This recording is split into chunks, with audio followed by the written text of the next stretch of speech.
saudara, shalom. Puji Tuhan, kita sudah masuk di bulan yang baru, di bulan Mei ya saudara ya, di bulan yang kelima. Masih ingat bulan April kita belajar tentang apa? Pengampunan ya. Hari ini kita masuk di dalam tema yang baru, yaitu janji Tuhan tentang kesembuhan. Ya, saya akan membuka firman Tuhan di dalam 1 Petrus pasalnya yang kedua.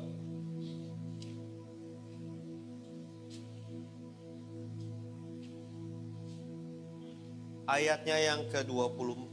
Mari sama-sama kita buka Alkitab kita. 1 Petrus pasal yang kedua, ayat yang ke-24. Hanya satu ayat saja, mari kita baca ayat ini bersama-sama. 2, 3. Ia sendiri telah memikul dosa kita di dalam tubuhnya di kayu salib, supaya kita yang telah mati terhadap dosa hidup untuk kebenaran. Oleh bilur-bilurnya kamu telah, amin. Puji Tuhan Bapak Saudara. Nah, latar belakang daripada surat Petrus ini adalah ketika dia melayani jemaat-jemaat di Asia Kecil ya. Petrus ditemani oleh Silas.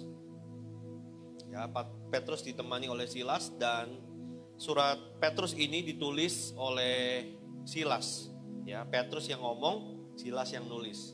Kenapa mesti Silas yang nulis? Karena perjanjian baru seperti kita ketahui lebih banyak diterjemahkan di dalam bahasa Yunani. Ya, dan Silas ini adalah seorang ahli bahasa Yunani, sehingga memudahkan jemaat-jemaat di Asia Kecil untuk mengerti apa yang hendak disampaikan oleh Rasul Petrus. Ya. Jadi ini supaya kita tahu apa sih latar belakangnya. Nah, nasihatnya dari surat Petrus ini adalah supaya umat Tuhan dapat memahami pengorbanan Kristus yang besar bagi manusia. Ya.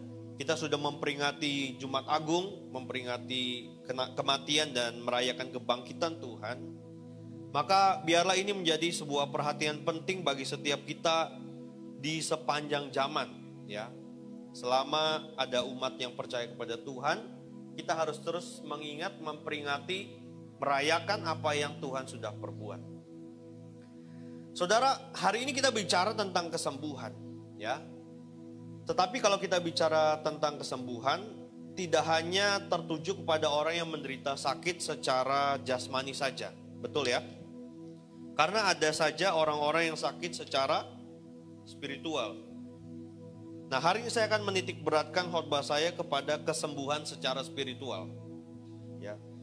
Kenapa sih Pak Gembala harus membicarakan tentang kesembuhan secara spiritual? Karena saya sangat concern terhadap keselamatan jiwa. Ya. Untuk apa kita memiliki tubuh yang sehat, tetapi pada akhirnya kita ditolak Tuhan. Pada akhirnya kita binasa. Bahkan Yesus sendiri dalam khotbahnya di bukit, khotbah pada awal mulanya, Yesus pernah berkata, untuk apa kamu punya mata yang lengkap tapi kamu gak masuk surga? Kalau matamu yang satu jahat, congkel matamu, buang. Lebih baik kamu punya mata satu tapi kamu masuk surga. Artinya apa saudara? Keselamatan jiwa itu sangat penting. Ya, maka hari ini saya akan menitik beratkan khotbah saya untuk kesembuhan secara spiritual. Ya, untuk keselamatan jiwa kita. Nah, saya ambil contoh begini. Saudara semua pernah sakit secara jasmani ya? Pernah kan? Ada yang pernah dirawat di rumah sakit? Pernah ya? Ya saudara, kenapa sih kita bisa merasakan sakit? Dari mana kita tahu kalau kita sedang sakit? Ketika ada salah satu hal yang tidak biasa atau hal yang tidak normal tuh kita rasakan, betul ya? Misalnya tiba-tiba kita mengalami demam. Ya. Kan gak mungkin gak ada angin, gak ada apa-apa, tiba-tiba kita bisa demam. Nah, demam ini adalah salah satu indikator, salah satu sinyal, pertanda bahwa di dalam tubuh kita ini ada sesuatu. Ya, mungkin ada bakteri kah, mungkin ada virus kah, mungkin ada angin yang terlalu banyak kah. Ya, kita nggak tahu. Tetapi paling tidak itu adalah sebuah sinyal. Betul ya? Nah, sama halnya juga dengan kehidupan spiritual kita, saudara. Ketika kita hari ini misalnya contohnya kita belum berdoa, Roh Kudus itu akan menjadi alarm bagi kita. Dia akan memberikan sinyal, dia akan memberikan pertanda ada sesuatu yang kurang di hari ini. Ya. Dan saya percaya Roh Kudus itu hidup di dalam hidup kita. Sehingga ketika ada sesuatu yang kurang di dalam diri kita, dia akan memberikan sinyal, memberikan tanda. Nah biasanya kalau orang sakit kan yang dilakukan dua ya saudara ya. Antara minum obat atau masa bodoh. Ya. Ada yang kalau demam, bodoh amat lah, yang penting cari duit. Ada yang begitu? Adalah. Ada. Ya. Mau sakit kek, mau kepala lagi pusing kek, ya diabaikan, dianggap sepele. Nah ini yang akan saya bahas dan kita akan pelajari bersama-sama hari ini saudara. Kalau spiritual kita ada pertanda, ada sinyal, apakah kemudian sinyalnya kita responi dengan mencari Tuhan atau mengabaikannya juga? Ya, ada dua respon, yang satu mencari Tuhan, yang satu mengabaikan. Kalau sakit secara jasmani, secara tubuh, minum obat atau bodoh amat. Itu ya. Nah, saudara, kalau kita membiarkan sinyal itu kita abaikan, ya, maka itu akan menjadi hal yang buruk bagi kita. Saya ambil contoh begini. Kenapa saya bisa khotbahkan ini, saudara? Karena saya ngalamin di bulan lalu, di bulan Maret. Ya, waktu itu saya demam sampai 39, berapa ya? 4. Saya nggak ngerasain apa-apa, saudara. Cuma istri saya yang panik. Kok dicek berkali-kali semuanya kok 39, tapi saya sendiri ngerasa baik-baik aja. Itu tanda bahwa saya sudah beberapa kali mendiamkan. Kalau demam ya udah bodo amat gitu. Jalan ya jalan aja, kerja ya kerja aja. Beraktivitas ya beraktivitas saja. Ya. Sehingga ketika demam itu semakin naik, ya saya udah nggak merasa, oh ini ada sebuah pertanda yang harus direspon dengan segera. Misalnya, oh harus ke rumah sakit nih, gitu. Saya ngalamin itu saudara. Jadi di bulan Maret, waktu demam tinggi, karena saya nggak ngerasa sesuatu yang berubah, artinya saya masih bisa kerja. Bahkan saya masih bisa nyetir dari kantor, dari Cikarang ke rumah. Gitu loh. Karena saya menganggap ya sudah biasa. Ya. Tapi tahukah saudara bahwa ternyata ketika sampai di rumah sakit, ya, sudah mulai terjadi perburukan. Ya. Nah ini yang seringkali menjadi persoalan bagi kehidupan kita. Ingat sekali lagi, hari ini saya akan bicara secara spiritual. Ketika kita mulai mengabaikan, membiarkan sinyal, tanda, indikator yang Roh Kudus berikan. Ya, kalau kita belum berdoa, kita belum menyembah Tuhan, kita belum baca firman. Lama-kelamaan kita akan masa bodoh lah. Lama-kelamaan kita akan bodoh amat. Nggak berdoa sehari nggak apa-apa. Nanti lama-lama nggak berdoa seminggu nggak apa-apa. Nanti lama-lama nggak berdoa sebulan juga nggak apa-apa. Kenapa? Karena diabaikan. Tapi kalau kita mulai meresponi, kita mengambil sikap, maka hasilnya akan berbeda. Nah ayat yang kita baca ini saudara bicara tentang dosa. Ya, dimana kita semua telah mati terhadap dosa supaya kita hidup untuk kebenaran. Nah dosa ini adalah sebuah penyakit. Ya. Kenapa disebut penyakit? Karena hidup kita ini meleset dari kehendak Tuhan. Yang bulan lalu kita pelajari hamartia. Ya.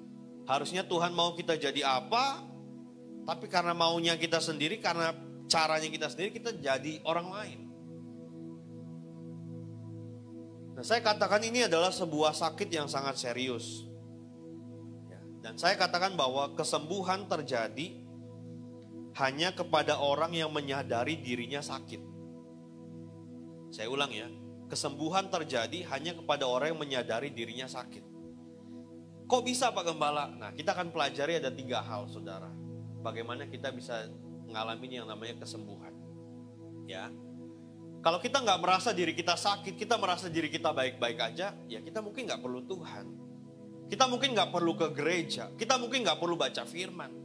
Kita mungkin ngapain sih nyanyi-nyanyi sejam 2 jam, ngapain? Itu respon kita kalau kita tidak merasa kita membutuhkan Tuhan. Ya. Dan hari kita akan belajar bahwa ada 3 hal untuk kita menerima kesembuhan. Ya. Saya coba menguraikannya dengan sederhana supaya saudara mudah memahami. Bagaimana kita menerima kesembuhan? Yang pertama, saudara bisa catat, yang pertama adalah pergi ke dokter. Apa saudara? Pergi ke dokter.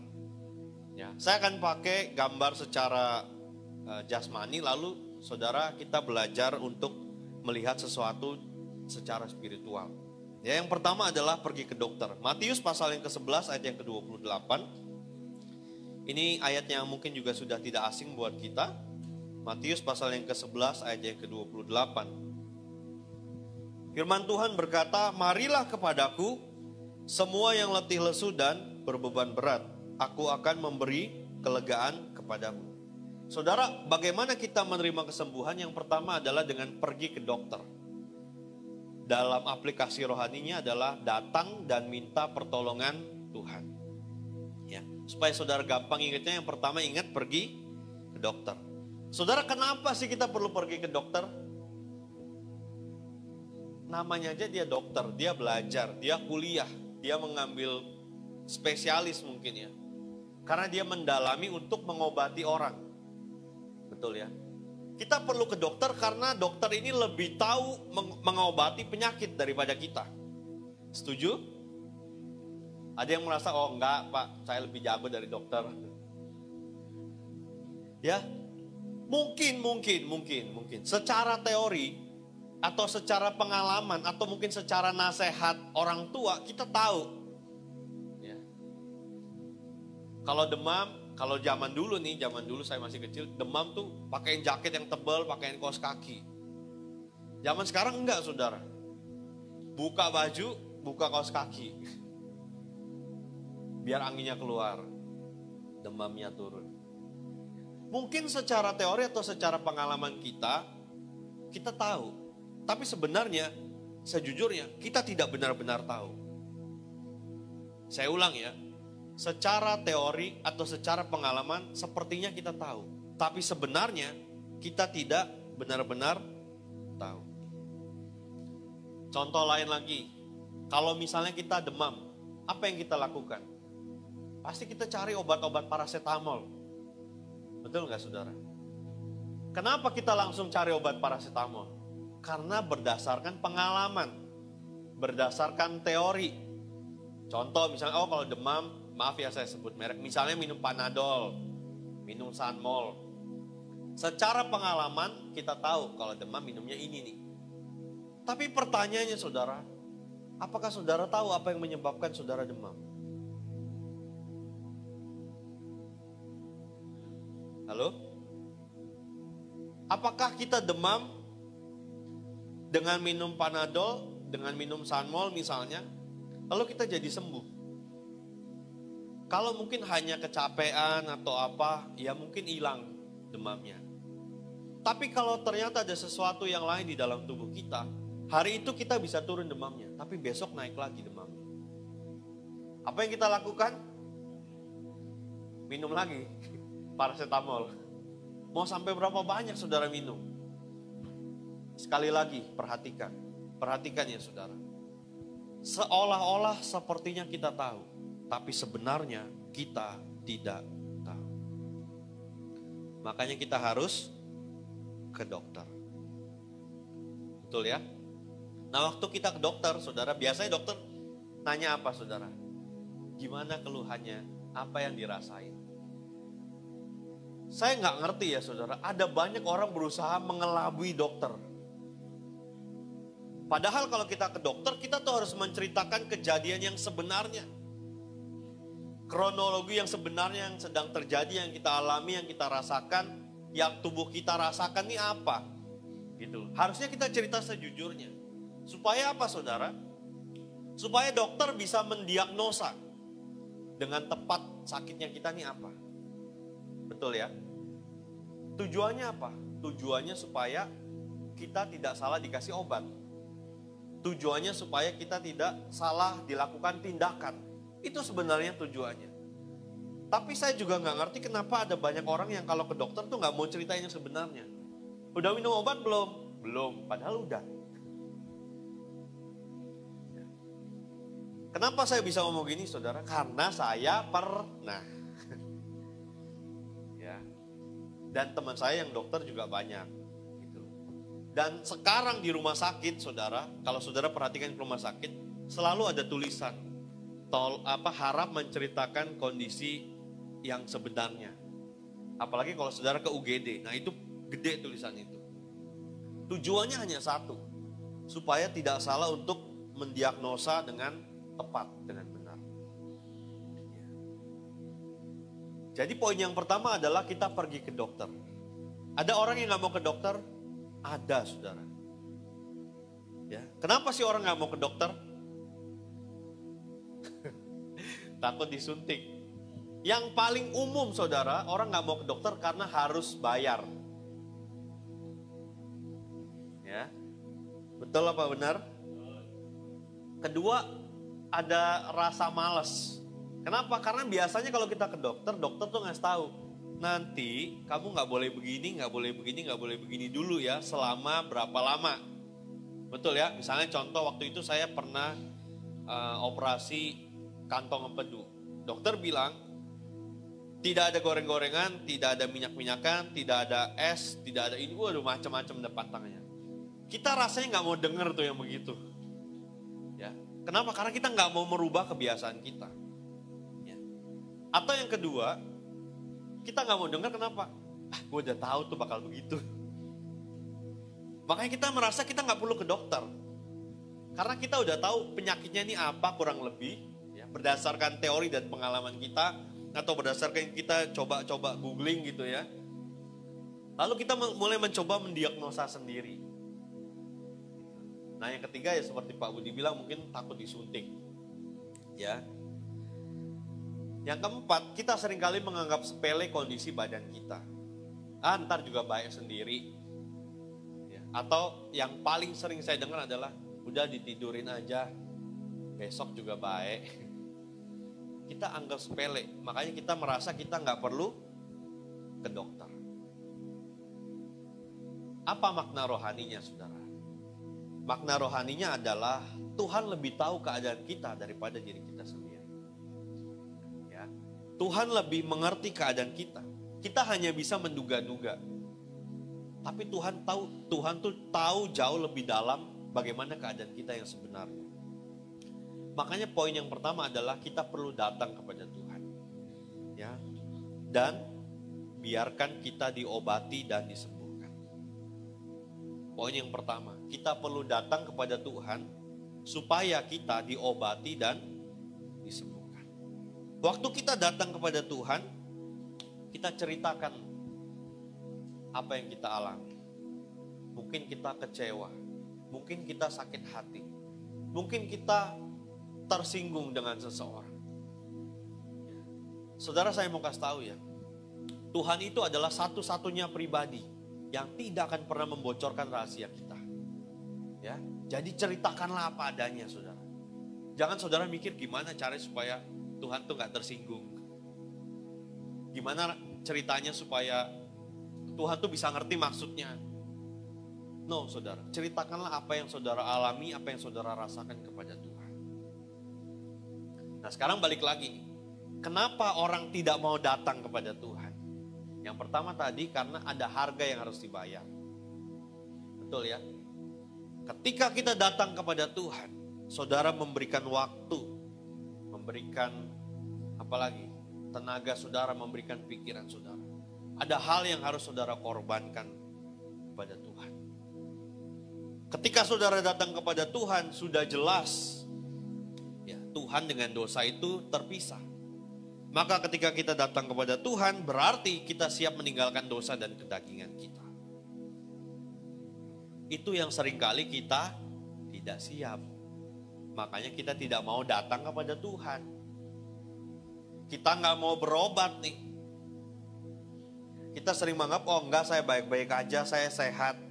Padahal sebenarnya kita sedang sakit. Kalau kita datang kepada Tuhan, maka daging ini harus dibuang, saudara. Semua keinginan daging ini harus ditinggalkan.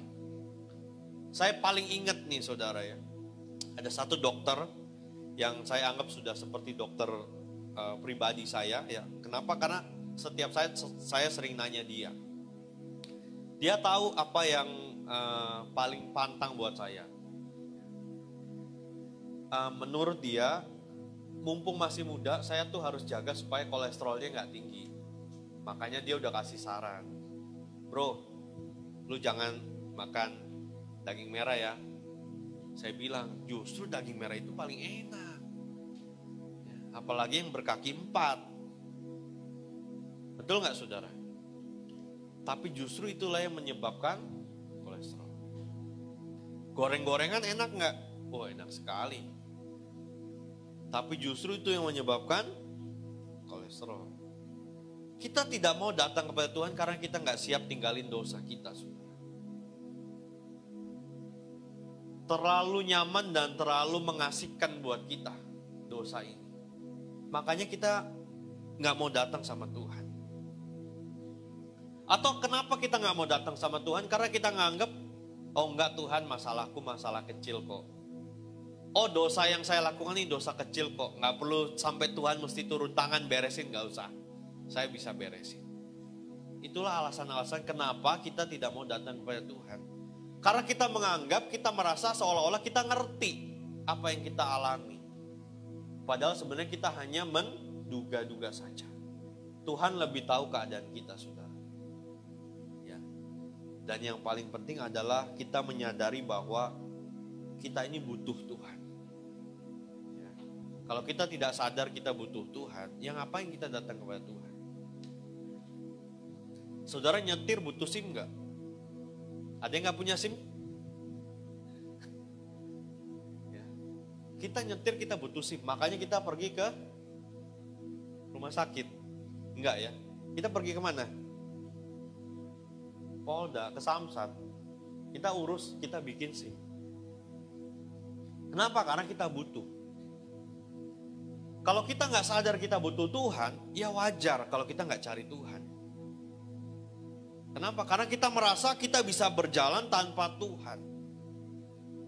Padahal sebenarnya firman Tuhan berkata ada jalan yang disangka orang lurus, tapi ujungnya menuju maut. Pagi ini saya mengajak kita semua untuk menyadari bahwa kita perlu berobat kepada Tuhan. Ya, kita perlu pergi ke dokter. Ya, kita perlu datang kepada Tuhan. Kenapa saudara?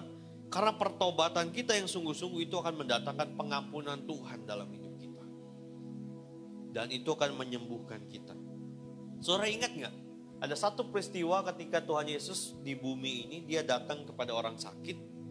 Dan dia tanya, maukah engkau sembuh? Ingat saudara ada cerita ini?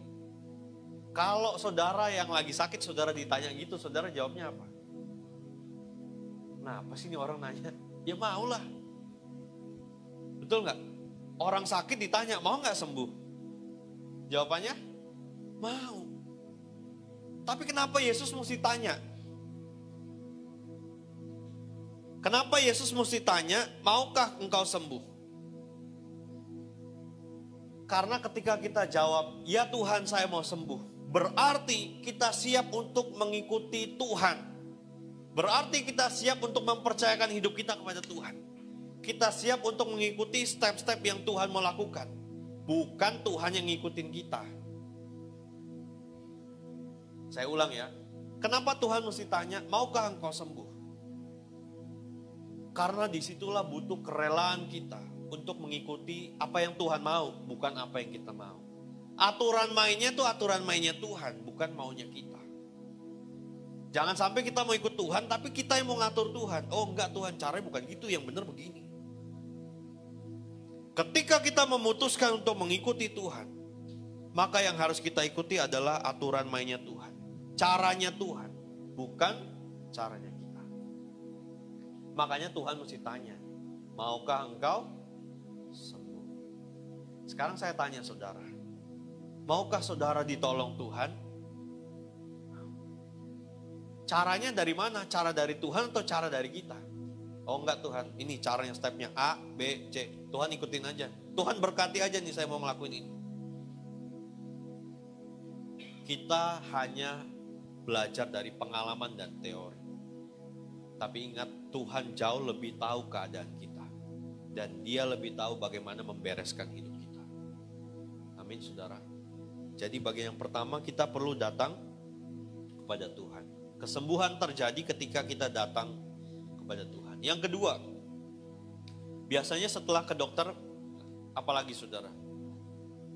Wih, cocok nih jadi pengkhotbah berikutnya nih. Yang kedua adalah minum obat. Gampang ya, yang pertama pergi ke dokter, yang kedua minum obat. Kenapa saudara? Karena biasanya kalau kita ke dokter, pulangnya kita dikasih resep. Betul ya? Resepnya resep apa saudara? Obat. Saya perlu sepakat dengan saudara bahwa obat itu pahit. Betul? Ada obat yang manis? Adalah buat anak-anak ya. Tapi untuk orang dewasa, obat itu pahit. Saudara, poin yang kedua, obat yang Tuhan siapkan untuk semua penyakit kita adalah firman Tuhan. Di dalam firman Tuhan terdapat komposisi, dosis, cara minum, dan lain sebagainya. Cara pakai maksudnya ya. Lengkap. Apapun masalah saudara, firman Tuhan adalah jawaban. Saya ulangi, apapun masalah yang saudara hadapi, firman Tuhan adalah jawabannya. Saudara tahu nggak? Beberapa bulan yang lalu, saya itu merenungkan sebuah ayat yang kelihatannya sepele tapi ternyata maknanya sangat dalam. Ketika Tuhan berbicara melalui Daud ya, bahwa sehelai rambut kita jatuh, Tuhan tahu. Kita aja mungkin nggak tahu loh kalau ada rambut yang jatuh. Benar nggak? Kita tahu mungkin kalau banyak. Ya, misalnya lagi keramas terus rambutnya rontok, kita tahu. Tapi sehelai rambut kita jatuh, belum tentu kita tahu. Apa artinya saudara? Tuhan jauh lebih mengenal kita daripada kita mengenali diri kita sendiri. Sampai sehelai rambut kita jatuh aja, Tuhan tahu. Di usia saya umur 33 saudara, ya, saya mulai nyadar bahwa ketika ngaca rambutnya makin lama makin habis ke atas. Itu aja gak sadar. Tapi Tuhan tahu. Makanya waktu beberapa bulan yang lalu saya merenungkan kalimat di ayat itu saudara. Saya tuh benar-benar sangat diberkati. Kenapa? Ya karena Tuhan tuh sangat-sangat mengenali kita lebih daripada kita mengenali diri kita sendiri. Sekali lagi ya, sehelai rambut kita jatuhnya kita gak tahu. Tapi Tuhan tahu. Dan Tuhan mengatur hidup kita sedemikian rupa. Ya, begitu perfect dan luar biasa. Saudara percaya nggak kalau Tuhan buat atur hidup saudara tuh luar biasa?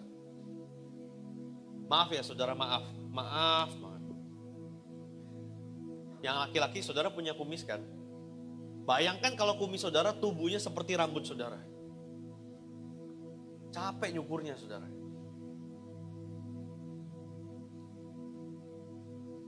Saudara punya bulu mata? Punya kan? Masing-masing punya bulu mata ya. Bayangkan kalau bulu mata ini tumbuhnya secepat rambut kita tumbuh. Rambut yang ada di dalam tubuh kita aja saudara ada berapa macam. Rambut kepala, alis, bulu mata, kumis, jenggot. Semua Tuhan atur tumbuhnya berapa lama. Sedetail itu Tuhan bekerja. Makanya tidak ada hal kecil dalam hidup kita yang Tuhan tuh gak tahu. Itu loh Tuhan kita. Makanya kita perlu ke dokter dan dikasih obat, diminum obatnya. Tapi terserah saudara sih, pilihan di tangan kita ya. Kalau saya minum obatnya. Kenapa? Saya mau sembuh. Kalau saudara gak mau minum ya gak apa-apa. Ya. Tapi kalau saudara mau sembuh, minum obat. Saudara, firman Tuhan ini adalah obat yang Tuhan siapkan bagi kita. Melakukan firman Tuhan itu memang menyakitkan daging kita, tetapi menyehatkan roh kita. Ya, saya ulangi, melakukan firman Tuhan itu menyakitkan daging kita, tetapi menyehatkan roh kita. Coba kita lihat Efesus pasal yang keempat, saudara.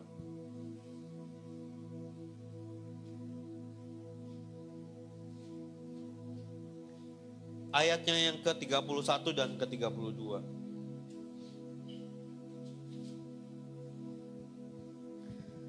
Efesus pasal 4 ayat 31 dan 32. Segala kepahitan, kegeraman, kemarahan, pertikaian, dan fitnah hendaklah dibuang dari antara kamu.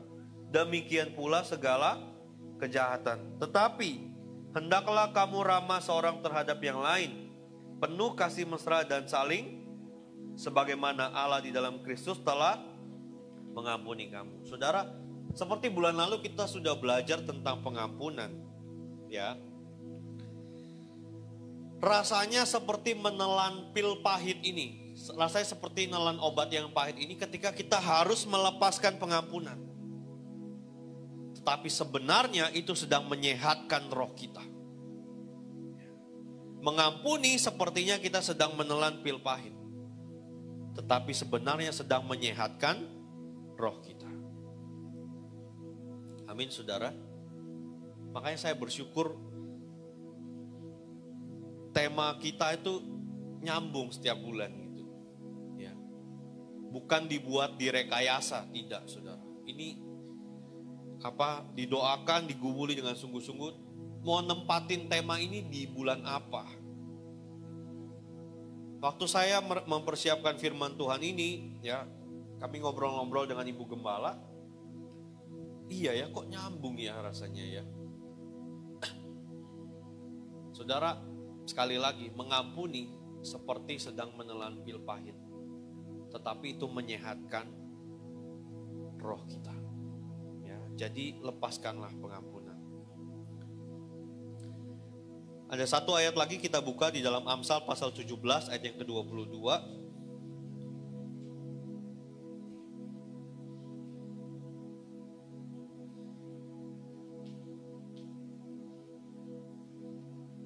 Baca sama-sama. Hati yang gembira adalah, tetapi, ya saudara, hati yang gembira adalah obat yang manjur, tetapi semangat yang patah mengeringkan tulang. Kalau kita baca sekali lagi saudara, firman Tuhan ini memang sudah lengkap apa yang menjadi persoalan di dalam hidup kita. Semua ada jawabannya di dalam Alkitab kita. Ya, makanya firman Tuhan bilang kita perlu bergembira. Karena itu adalah obat yang manjur. Ya. Saya tahu saudara bahwa hari-hari yang kita jalani itu bukan hari-hari yang mudah. Karena saya pun juga mengalami. Tetapi firman Tuhan berkata hati yang gembira adalah obat. Obat yang manjur. Nah, ketika kita sedang menghadapi hari-hari yang berat di dalam hidup kita. Ketika semangat kita lemah, semangat kita loyo, ya, firman Tuhan berkata itu mengeringkan tulang. Artinya apa? Membuat kita semakin tidak bergairah. Ya. Tetapi firman Tuhan berkata kita harus tetap bersuka cita, bergembira di dalam segala keadaan. Sekarang pertanyaannya kenapa kita harus bersuka cita? Karena kita punya pengharapan, saudara. Ya. Pengharapan di dalam Tuhan. Ya. Pengharapan bahwa Tuhan pasti tolong. Tuhan pasti bela. Tuhan pasti selamatkan, Tuhan pasti sembuhkan, Tuhan pasti menghibur, dan yang lainnya. Kita punya pengharapan di dalam Tuhan. Nah, saudara, ketika kita memiliki pengharapan di dalam Tuhan, maka dalam penantian kita terhadap janji Tuhan, kita sangat menikmatinya. Tetapi, saudara, ada orang-orang yang tanda kutip sakit karena menanti janji Tuhan tidak kunjung tiba. Saya sudah berdoa, saya sudah ibadah, saya sudah memberi, saya sudah menolong, saya sudah kembalikan perpuluhan, saya sudah begini, begitu.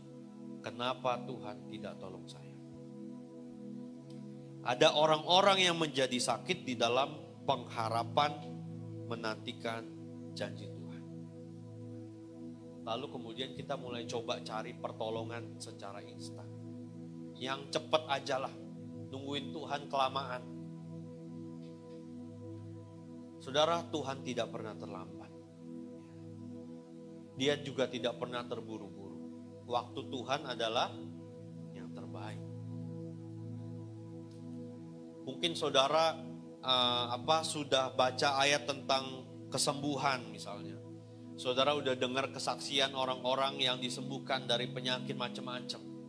Bahkan mungkin saudara datang ke KKR, saudara lihat sendiri orang lumpuh melihat. Ya lumpuh melihat lah ya. Orang lumpuh berjalan, orang buta melihat. Mungkin saudara lihat. Tapi pertanyaannya kenapa kok saya juga belum disembuhkan?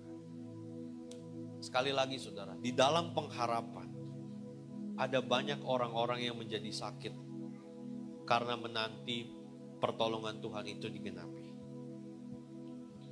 Makanya kita perlu minum obat. Saya percaya semua firman Tuhan yang kita lakukan tidak akan pernah menjadi sia-sia. Ya.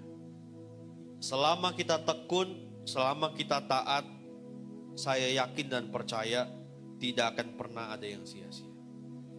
Saudara ingat, ada satu pengalaman pribadi saya, ya beberapa tahun yang lalu. Kemarin saya sudah sempat cerita di doa tadi malam, ya, di mana saya mulai melayani Tuhan dari tahun 2002. Ya. 2002 saya menerima Tuhan Yesus dan saya mulai melayani Tuhan. 2004 saya mulai sekolah Alkitab dan saya mulai dipraktekkan untuk melayani. Tapi hari-hari pelayanan saya di pertama itu saudara bukan hari-hari yang mudah. Banyak air mata. Ya. Tapi firman Tuhan itu gak pernah gagal. Ada satu ayat yang kemarin kami bahas di mobil sama Ibu Gembala. Orang yang menabur dengan mencucurkan air mata akan menuai dengan sorak-sorai. Nah waktu kami ngobrol soal itu saudara, kami tuh di mobil kemarin nangis-nangisan berdua. Diambil tisu, dia ngelapin saya, ngelapin mata saya. Kenapa saudara? Karena melihat pertolongan Tuhan dan pembelaan Tuhan itu luar biasa. Bandingkan hidup saya 2004 dan sekarang, jauh saudara. Bukan karena saya hebat, tidak. Tapi karena memang Tuhan tuh menepati janjinya. Makanya di dalam pengharapan itu saudara, pengharapan akan pertolongan Tuhan, pengharapan akan pembelaan Tuhan, ya, jangan menjadi sakit, jangan menjadi kecewa karena waktu yang belum tiba. Tetaplah berharap kepada Tuhan, tetaplah menantikan Tuhan, karena Tuhan gak pernah terlambat. Ya. Perjalanan waktu begitu panjang saudara, dari 2004 sekarang 2022. 18 tahun saudara. Kalau bisa kan pengennya potong di tengah jalan kan. Udahlah kelamaan 18 Tuhan 3 tahun aja lah. Gak bisa saudara. Tuhan tuh punya waktu yang tepat dan terbaik buat kita. Ya, makanya selama kita menantikan pertolongan dari Tuhan, selama kita berharap kepada Tuhan, menantikan jawaban dari Tuhan, jangan menjadi sakit dan kecewa. Ya. Lakukanlah firman Tuhan dengan taat dan setia. Itulah obat bagi kita. Sekali lagi memang itu pahit buat daging kita. Tetapi itu menyehatkan roh kita. Amin saudara. Kesembuhan terjadi ketika kita taat melakukan firman Tuhan. Yang ketiga saudara. Tadi yang pertama pergi ke dokter.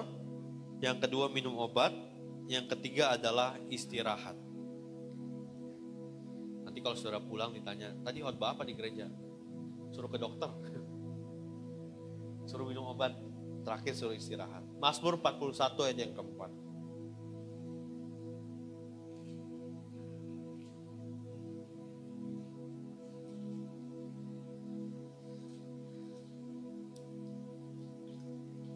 Tuhan membantu dia di ranjangnya waktu sakit. Di tempat tidurnya, kau pulihkannya sama sekali dari sakitnya. Saudara, waktu kita sedang sakit, kita perlu istirahat. Kita perlu mengistirahatkan tubuh kita. Karena tubuh kita ini juga bukan mesin ya saudara. Kita bisa capek, ya kita bisa lelah. Makanya kita perlu istirahat. Nah saudara bicara tentang kesehatan spiritual. Ya, ketika kita terlalu banyak ya over. Dengan kegiatan-kegiatan gereja misalnya, dengan kegiatan-kegiatan rohani atau kegiatan-kegiatan pelayanan, kita bisa merasa jenuh, bosan, dan capek. Saudara, ini adalah sebuah celah. Kenapa saya katakan demikian? Bohong kalau orang yang terlalu banyak kesibukan pelayanan tuh gak merasa bosan dan jenuh. Bohong. Kenapa? Karena saya sendiri juga udah pernah ngalamin, saudara. Waktu kita jenuh, waktu kita bosan, waktu kita lelah, ini adalah celah. Kenapa celah? Karena disitulah kita akan menjadi pribadi yang jauh lebih sensitif. Gampang tersinggung, gampang kecewa, gampang marah. Gampang apalagi saudara? Gampang sakit hati. Itu semua akan membuat roh kita menjadi sakit. Makanya kita perlu istirahat. Saya mau katakan begini saudara. Saya mengutip pernyataan atau perkataan dari Pastor Samuel Anton. Dia berkata begini. Kita tidak kalah. Kita hanya lelah. Sekali lagi, kita tidak kalah. Kita hanya lelah. Dengan banyaknya bertubi-tubinya kegiatan pelayanan atau masalah yang kita dihadapi. Masalah di rumah, di kerjaan, di gereja, tetangga, itu semua bisa membuat kita lelah. Maka waktu kita lelah, yang harus kita lakukan adalah istirahat. Saya ulangi, yang harus kita lakukan adalah istirahat. Bukan mundur, bukan berhenti. Yang kita lakukan adalah istirahat. Ada banyak orang yang karena lelah, karena jenuh, karena bosan, dia memilih untuk mundur dan berhenti. Mundur dari pelayanan, mundur dari gereja, berhenti mencari Tuhan, berhenti berdoa, berhenti membaca firman Tuhan. Padahal itu hanya dimulai dengan satu masalah yang sepele, yaitu jenuh. Karena ketika kita jenuh, kita gampang sensitif. Dengan orang tuh gampang terjadi gesekan. Makanya kemudian kita menjadi gampang sakit hati kepada orang lain. Maka ketika kita lelah, kita perlu mengambil waktu untuk beristirahat. Kita perlu mencharge roh kita di dalam hadirat Tuhan. Ambil waktu untuk berdiam diri, menyembah Tuhan. Ya. Ambil waktu untuk bersekutu dengan Tuhan secara pribadi. Kenapa saudara? Coba kita lihat di Yesaya pasal yang ke-40. Ayat yang ke-31 saudara. Tetapi orang-orang yang menanti-nantikan Tuhan mendapat kekuatan baru. Mereka seumpama raja wali yang naik terbang dengan kekuatan sayapnya. Mereka berlari dan tidak menjadi lesu. Mereka berjalan dan tidak menjadi lelah. Saudara, ketika kita membiarkan diri kita beristirahat, berdiam diri dalam hadirat Tuhan, kita sedang charge roh kita. Kita sedang charge spiritual kita. Kita nantikan Tuhan. Dan inilah firman-Nya. Orang-orang yang menanti-nantikan Tuhan mendapat kekuatan baru. Kita disegarkan kembali. Ya, kita dikuatkan kembali. Kita diberikan semangat yang baru. Ya, dikatakan berlari tidak menjadi lesu, berjalan tidak menjadi lelah. Dan saya mau katakan inilah kekuatan kita sebagai orang percaya. Ketika kita berdiam di dalam hadirat Tuhan, ketika kita bersekutu dengan Tuhan secara pribadi, disitulah kita kuat. Makanya saya mengajak saudara hari Sabtu pertama, sebelum minggu pertama, hadirlah di sini berdoa sama-sama. Ya, supaya apa? Supaya kita kuat. Di sini kita bagi apinya buat saudara. Pulang di rumah dijaga apinya supaya tetap menyala. Supaya apa? Di rumah saudara juga ada api. Oh, kebakaran dong Pak? Ya bukanlah. Ya. Kalau kita di rumah tidak berdoa, api kita tuh redup. Mati lama-lama saudara. Makanya kita kehilangan gairah, kehilangan semangat, kehilangan antusias untuk berdoa, untuk melayani, untuk hal-hal yang rohani. Kenapa? Apinya sudah. Saudara datang ke gereja, mari kita bakar apinya menyala. Makanya ada firman Tuhan dan pujian berkata, biarlah rohmu menyala-nyala dan layanilah Tuhan. Ya. Saudara, di dalam berdiam diri, di dalam beristirahat, disitulah kekuatan kita yang sebenar. Ya. Maka sekali lagi seperti Paulus berkata,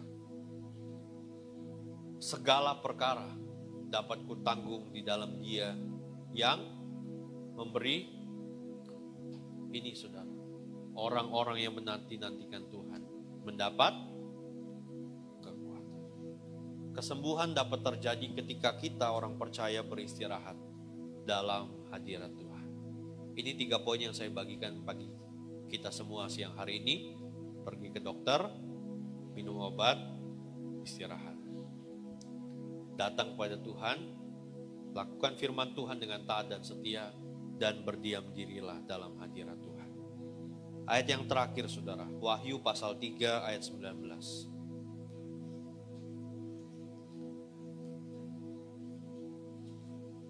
Biarlah ini menjadi respon kita semua siang hari ini. Wahyu pasal 3 ayat 19, baca bersama-sama, 2, 3. Barang siapa, ia, karena itu, ya. Saudara, supaya kita bisa menerima kesembuhan dari Tuhan, kita perlu membuka diri kita dan merelakan hati kita. Ya, seperti tadi ketika saudara harus pergi ke dokter, saudara harus datang kepada Tuhan, saudara harus relakan hidupmu diubah. Saudara minum obat, saudara harus relakan hidupmu, daging kita dibuang, dimatikan. Ketika kita beristirahat dalam hadirat Tuhan, itulah kekuatan kita. Saya berdoa, biarlah kiranya firman Tuhan hari ini menguatkan kita semua dan menyembuhkan kita semua. Tuhan memberkati.